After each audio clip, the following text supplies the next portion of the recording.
সকলোকে মোৰ পেজ আৰু চেনেললৈ স্বাগতম জনাইছোঁ। আজি এটা নতুন বাৰ্তা আপোনালোকলৈ লৈ আহিছোঁ। নৱগঠিত আৰ্থ সামাজিক তথা সাংস্কৃতিক স্বেচ্ছাসেৱী সংগঠন অৰ্কৰ ফালৰ পৰা জয়তে সকলোৰে প্ৰতি নৱবৰ্ষ আৰু আগন্তুক ভোগালী বিহুৰ শুভেচ্ছা জ্ঞাপন কৰিলোঁ। আপোনালোকক জনাবলৈ পাই সুখী হৈছোঁ যে নৱগঠিত স্বেচ্ছাসেৱী সংগঠন অৰ্কৰ জৰিয়তে প্ৰথমবাৰৰ বাবে সদৌ অসম ভিত্তিত এক অনলাইন সাংস্কৃতিক প্ৰতিযোগিতা অনুষ্ঠিত কৰিবলৈ আমি প্ৰস্তুতি চলাইছোঁ। প্ৰতিযোগিতাভাগী শিশু আৰু কিশোৰসকলৰ মাজত অনুষ্ঠিত হ'ব। শিশুসকলৰ বয়স হ'ব 7 বছৰৰ পৰা 14 বছৰৰ ভিতৰত আৰু কিশোৰসকলৰ বয়স হ'ব 14 বছৰৰ ঊৰ্ধ্ব পৰা 21 বছৰলৈকে। আৰু শিশুসকলৰ মাজত অনুষ্ঠিত হ'ব জ্যোতি সংগীতৰ প্ৰতিযোগিতা আৰু কিশোৰসকলৰ মাজত অনুষ্ঠিত হ'ব ভূপেন্দ্ৰ সংগীতৰ প্ৰতিযোগিতা আৰু একক অভিনয়ৰ প্ৰতিযোগিতা। তাৰ নিয়মাৱলীবিলাক এনেকুৱা ধৰণৰ। প্ৰতিযোগিতাভাগী অনলাইন যোগে আমি অনুষ্ঠিত কৰিবলৈ মনস্থ কৰিছোঁ। দুয়োটা শাখাৰ গীতৰ প্ৰতিযোগীয়ে নিজাকৈ গীত নিৰ্বাচিত কৰি ল'ব পাৰিব আৰু গীতটো সম্পূৰ্ণকৈ পৰিৱেশন কৰিব লাগিব।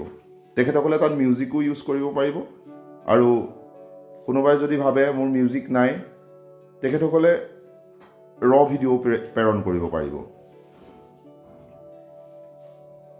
একক অভিনয়ৰ প্ৰতিযোগীয়ে 7 মিনিটৰ ভিতৰত তেখেতসকলৰ যি অভিনয় থাকিব সেই অভিনয়ভাগী শেষ কৰিব লাগিব।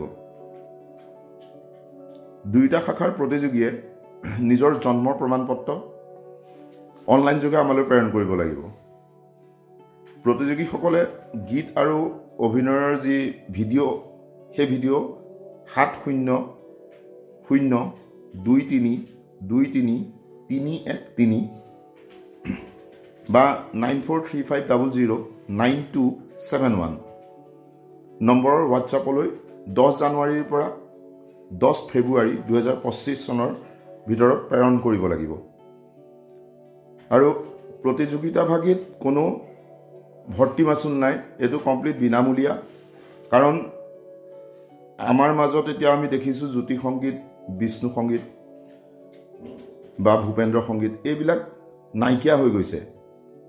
সেইকাৰণে আমি ভাবিছোঁ যে এনেকুৱা ধৰণৰ অনুষ্ঠানভাগী যদি আমি অনুষ্ঠিত কৰোঁ, তেতিয়া আমি হয়তো তেখেতসকলৰ যিবিলাক সৃষ্টিৰাজি সেই সৃষ্টিৰাজিক আমি জীয়াই ৰাখিব পাৰিম।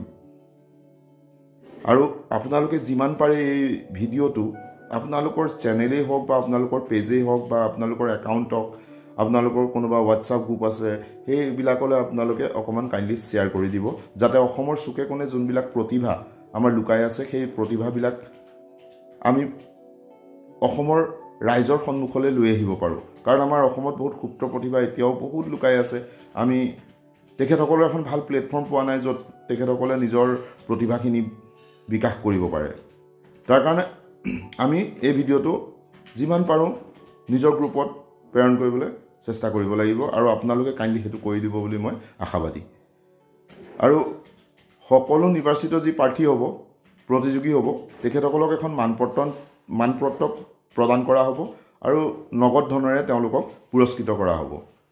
নগদ ধনৰ যিখিনি ৰাশি হ'ব, জ্যোতি সংগীতৰ কাৰণে প্ৰথম 2000 টকা দিয়া হ'ব, দ্বিতীয়জনক 1500 টকা দিয়া হ'ব আৰু তৃতীয়জনক 1000 টকা দিয়া হ'ব।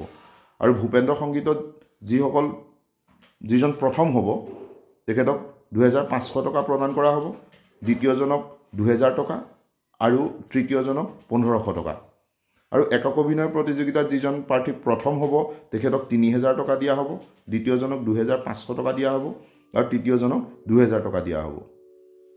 আৰু আমি জনাবলৈ পাই আপোনালোকক সুখী হৈছোঁ যে এপ্ৰিল মাহত আমি এটা ভাবি আছোঁ যে অৰ্কৰ এটা বৰ্ষপূৰ্তি এটা অনুষ্ঠান আমি আয়োজিত কৰিম। সেই অনুষ্ঠানভাগীত যিসকল প্ৰাৰ্থী চিলেক্ট হ'ব সেই তেখেতসকলে এই অনুষ্ঠানভাগীত পুৰস্কাৰ প্ৰদান কৰা যি অনুষ্ঠানভাগী হ'ব সেই অনুষ্ঠানভাগীত তেখেতসকলে গীত মাত আৰু অভিনয় প্ৰদৰ্শন কৰিব পাৰিব। ধন্যবাদ।